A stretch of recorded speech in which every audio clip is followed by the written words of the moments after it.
zkoušení to bude vypadat podobně. Takže já vás nechci, aby jsme odehráli něco, co se s vámi naučili, ale aby jsme to potom nemysleli, dokázali to spojit do kontextu, co je to skvělé. Jak jsme zkoušit samozřejmě?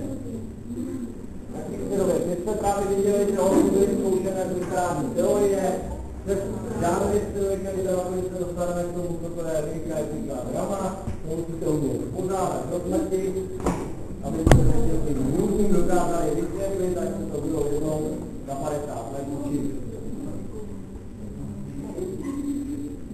To je jako byste se ve fyzice prostě po probrání elektriny, když ho zničili a řekli, že to v životě potřeba nebudete, rozumět elektrickému proudu, to je aktuálně špatný přístup ke vzdělávání.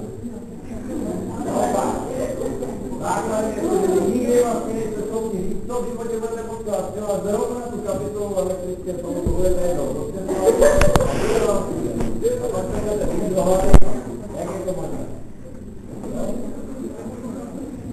Nejhorší je se tak časně specializovat, takže pak vám přijde do to právníka, ve kterém je spousta pravopisných chyb, jmenujete k lékaři, který neví, když se s vámi hlava baví o dovolené, kde leží.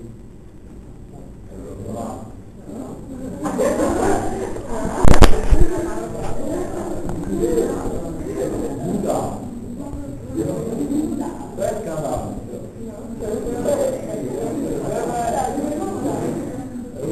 Je okolo něco vědět, nemůžeme si simulaci udělávání tak, že okamžitě poté, co získáme nebo nás všechno zapomeneme, nebo se snažíme zapomeneme. Ale máte